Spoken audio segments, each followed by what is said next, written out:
Hey, all you lovely podcast listening people, what's up? It's Salman Qureshi here. You're listening to the Expat Brat podcast, and I've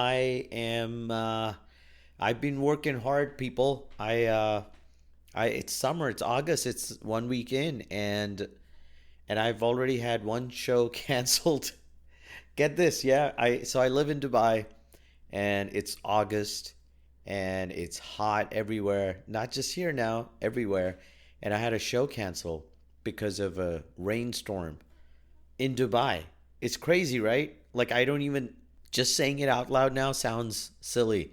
Like, I can't believe that actually happened. But a few days ago, on the night of the show, like a couple of hours before the show, this sandstorm just kicked up first.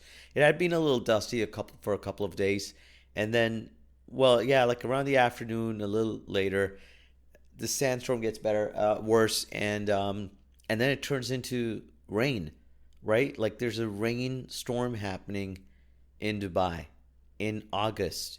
So it was crazy, and it rained a lot in certain areas. Not so much on my side, but it was busy, man.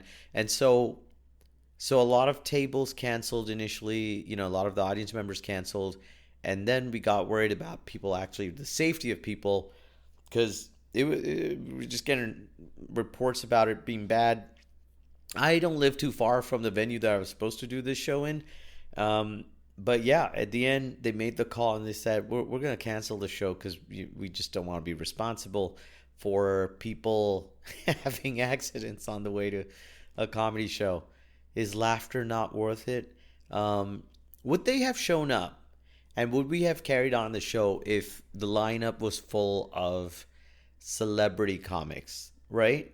Now that I think about it, is it that people went, "Hey, I don't, I don't know these comics too well, and I am not risking my life for it," or I'd rather just, chill out at home. So anyway, it wasn't the worst show. The night before, I had another show, and I felt really bad after it. Look, different comics, different people on stage, different personas and whatnot, and I think I am myself usually, and I'm normally very jovial with the crowd. I just like, I think people are there for a good time, and we gotta respect the audience and whatnot. That's my philosophy, and I like it. And it doesn't stop me from like joking around with them, making, doing a little bit of crowd work, but in general. But we had this crazy idea of trying to do, so Rushdie and I, this comic with me, we decided we wanted to test some improv work, and we thought, let's try it at this bar on this comedy night. We'll mix it up. We'll do some improv. We'll do some stand up, and let's have some fun. But we forgot to get enough mics. So when we went on, well, we just needed one more at least. We didn't have two mics, so we thought, you know what, let's try projecting. And that was the worst call we made. Because first of all, I think because there had been some comics doing stand up before us, the crowd, it was a packed audience. They were kind of like, they could, they had, what do you call it? They got used to, they got acclimatized to the mic sound. I think that was a problem. And then we went on, and the drop in the sound threw them off, threw us off. And then I wanted to like rib an audience member. And honest to God, it was just out of some fun. I could see his phone light pop up, and I went, "Hey, what are you doing? Why are you on the phone?" But because I didn't have the mic and I was shouting, it sounded like I was angry.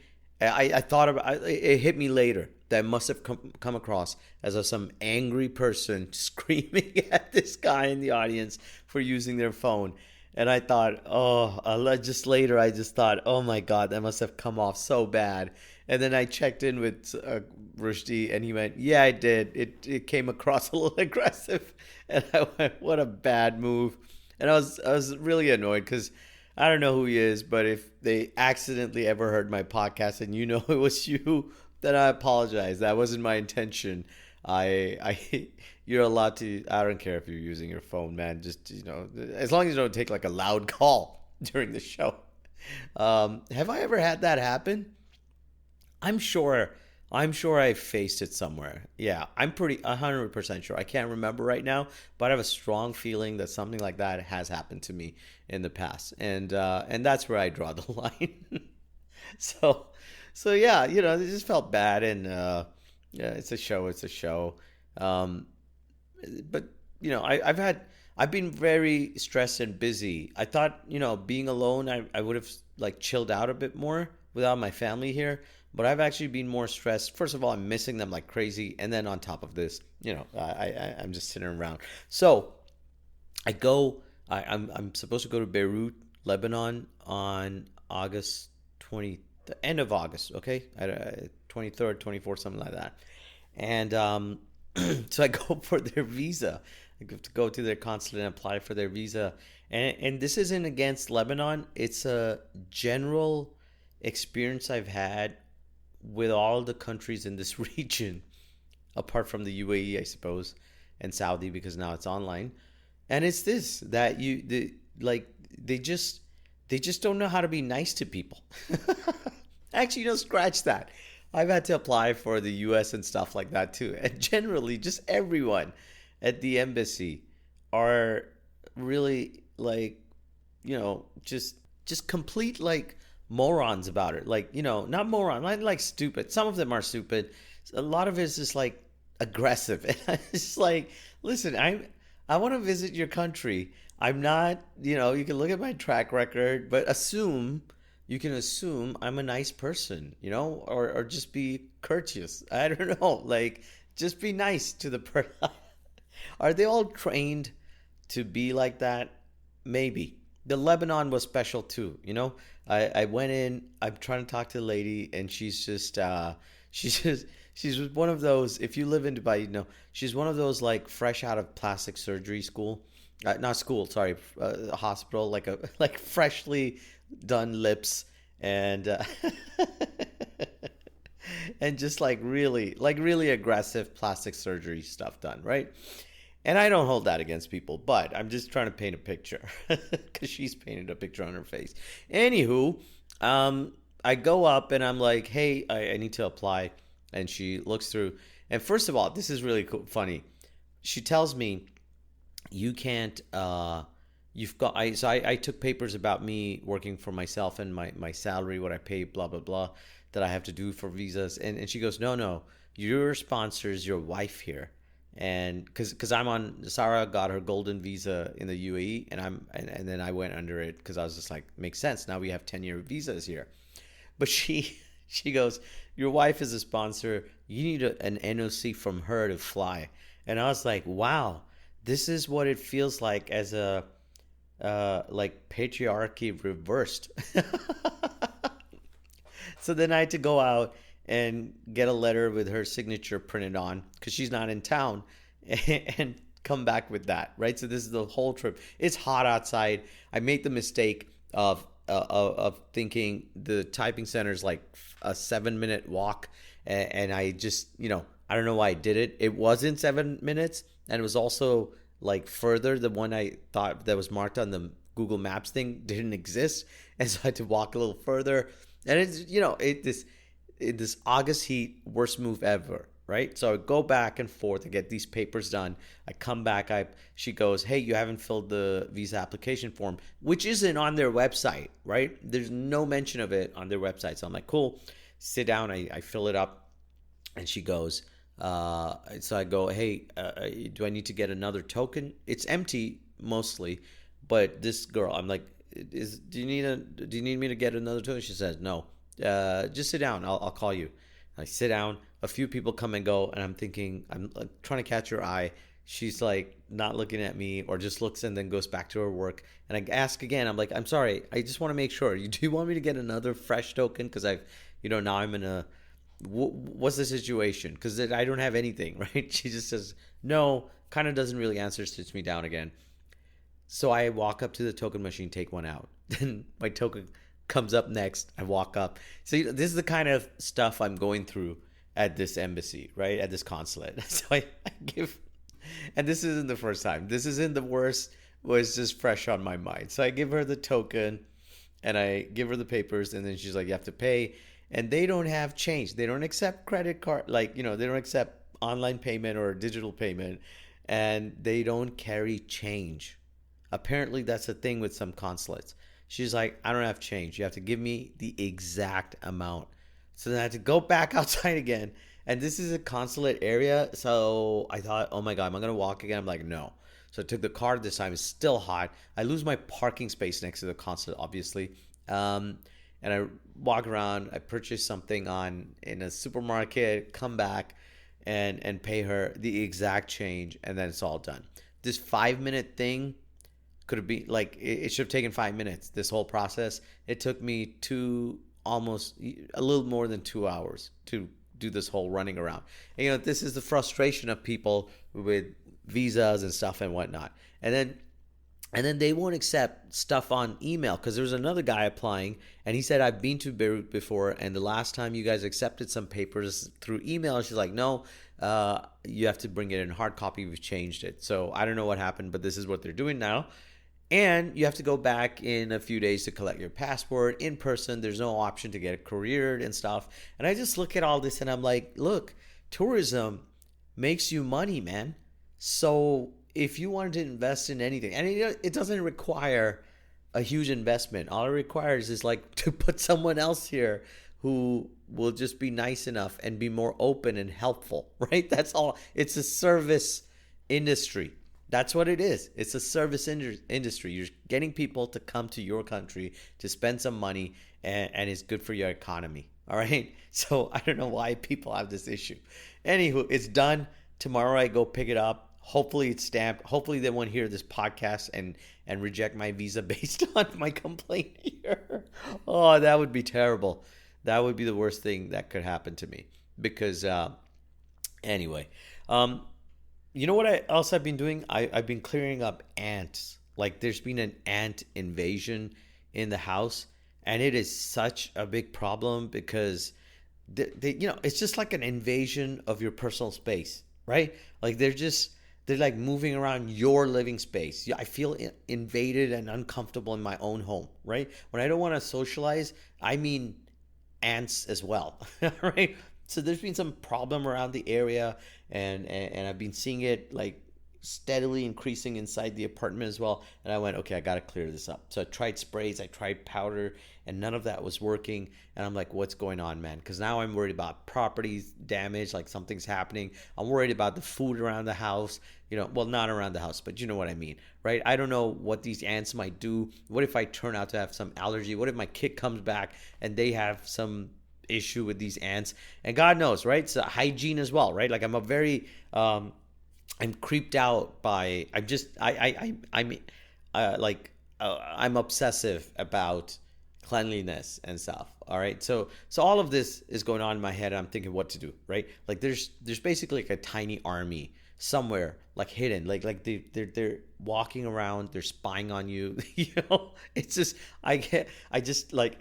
you see these trails sometimes happening, and I'm like, man, what is going on? So what do, right? What can you do? You can't like constantly watch out for them, right? And keep cleaning and these infestations, and trying to like spray stuff and blah blah blah. They're just still coming up and surprising me, and it's all like really scared. Like I had a lot of failed do-it-yourself attempts. Okay, I tried a lot of products. I tried a lot of like home remedies, and it's not going on. And I'm just like, what is happening here?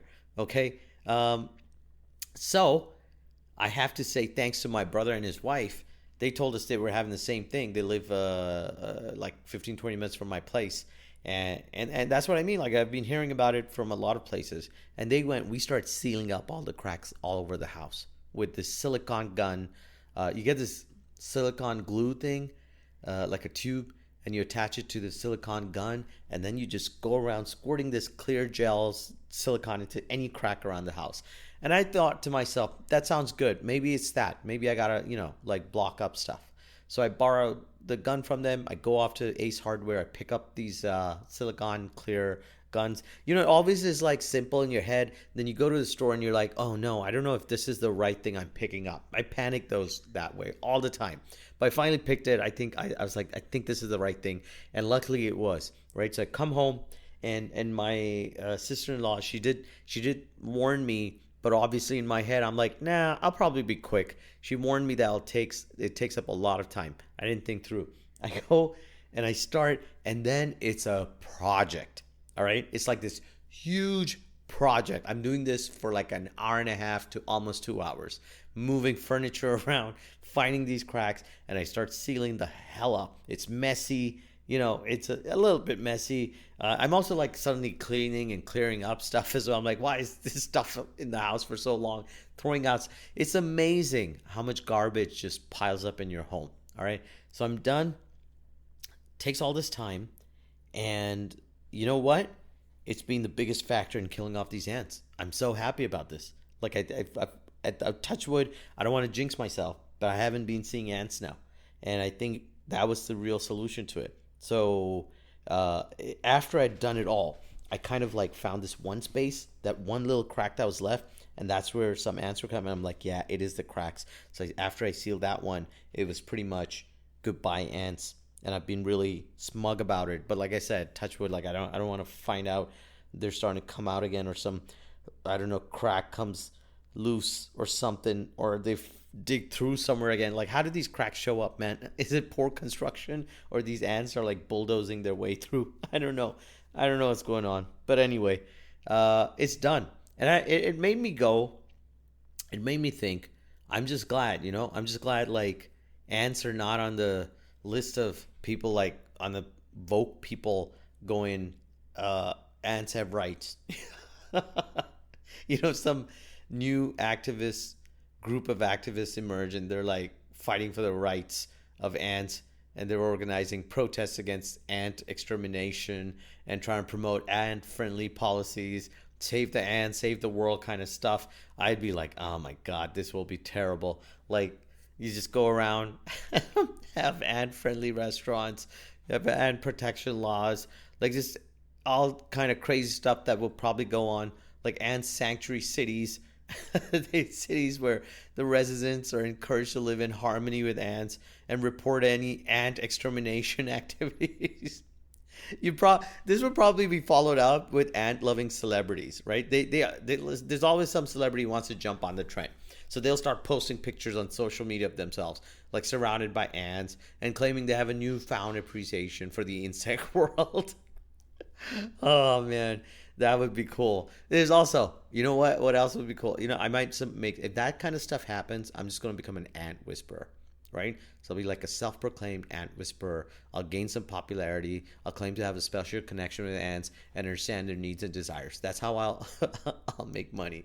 So it's just it's crazy when you start thinking along that line that we could actually go that way. Um, anyway, that's what I've been up to, man, with my ant invasion and fighting against the ants. That's what I've been up to. That is what's kept me busy. The other thing I've been keeping busy with, I'm almost done with The Bear season 2. I'm on the last episode. This is such a great series. If you haven't watched it, there are 2 seasons now. Season 1 was awesome. Season 2 I think season 2 might have almost topped season 1. Well, kind of. So I feel like season 1 was such a brilliant story. They're both just brilliant. I can't decide which one was better. There are 2 episodes in season 2 that are just legit, like just amazing. All right, back to back. See, I think they're episodes 7 and 8. There's one about a Christmas dinner for this family. I'm not giving away any plot secrets or whatever. And then the following episode of that. But they're both so brilliantly done. Just really wonderful to watch. Great acting. I just love the story. I love the characters in this. You gotta check out this show if you haven't. All right, it's so amazing, and I'm really sad that I'm kind of on the last episode, but it's been a great ride, and I can't recommend it enough. I have been watching some great stuff. Like I watched the Curry documentary on Apple Plus, and that one's really cool because it was an eye opener for me. I didn't realize Stephen Curry wasn't exactly like, he doesn't have a Michael Jordan kind of story, like the greatest from the start kind of thing, He was this, you got to watch this story. Like he's this small kid, skinny, and not very promising in some ways. Like there are some glimpses. His shooting is great, and eventually when he gets to college, is fine. But it wasn't like, it's just so different from the usual stuff. So I thought that was a good one to watch as well. A couple of other shows I can't help but recommend. What We Do in the Shadows, that's a mockumentary on the vampire stuff. I'm waiting for the new season to be out here in Dubai. It hasn't been, but there are 4 other seasons you can watch. That's definitely a good show again. I think I've talked about that one before. And finally, Lincoln Lawyer Man on Netflix. Like, I love that show. I'm down to the last season, like last few episodes for that too, for season 2, which is a shame. You know what they did? Netflix has been doing this stupid thing of breaking up the release of certain things. So it's a 10 episode season, and they released 6 episodes, and then waited like 2 or 3 weeks to release the last 4. Like it's some staggered release kind of strategy they're doing. It's so stupid, so annoying, right? Like I'm just like, why did I have to wait for just 4 more episodes? And what's the point of this? Like I just talk about it longer or whatever. Just annoyed me. Seriously annoyed me big time. So having said, put aside Netflix annoying strategy, the show is good. It's there was a movie as well on it, but the TV show I think has done a real good job of it, and it's a great story in season 2 as well. I like it. So it's a definite watch from my side. Those are a few shows I've been watching. I found also while I was like looking through Netflix and the top 10 movies, there's some old movies of Sylvester Stallone and Arnold Schwarzenegger that are in the top 10. And I'm just like, what is happening? Is this the Hollywood strike where we don't have enough stuff coming out, and now this stuff is like in the top 10? Is this the foreseeable short future? Oh dear Lord. Not that I love the guys. In fact, both of those movies I have not watched, and they just seem like the type I don't want to, because they might spoil my memory of these wonderful action heroes. So I'm kind of in 2 minds about watching them. But if you have, then let me know, because I'd love to know if it's worth it. And I've also tried watching Captain Fall. It's an animated series. Well, I'm not too sure about it yet. Sometimes it's just like too crazy. Some of these animated series, like I love it. There was a Bill Burr one, F is for Family. If you have not watched that, that's another one I got to tell you. You got to watch it. I think it was like 3 or 4 seasons. I believe that much. But so worth watching that series. Like it's ended now. Whatever number of seasons it was, they have ended the thing. And it was really sad, because I was like, I could have watched at least one more season of it. It had enough story. I wanted to see what happens next, but it had a nice sweet ending too. So, for lack of better words, and Bill Burr was fantastic in it. It's just really well read. The writers, they did such a great job with that one too. So yeah, those are shows. That's the stuff I've been up to, man. Finance, watching TV, and applying for visas, which means I've got a little bit of traveling in August if all goes well. I'm supposed to go to Karachi for a show on August 12th, then come back, and then to Beirut about 9-10 days later. So it's a little hectic. I'm always a little tense before flying. I don't know why, but not because I freak out on, like, it's not the plane ride. It's the airports and the stress around I'm going to mess up the traveling, or something's going to happen at immigration and stuff that freaks me out every time. And it's I wasn't always like this, but it's there now. I've had enough problems at different weird situations, but I'll talk about it some other day. I got to go bounce now and get some stuff done. Just check on these ants and stuff. All right, guys. This has been fantastic. I hope you enjoyed the episode, and I'll catch you in the next one. So goodbye, or as the dog would say, woof.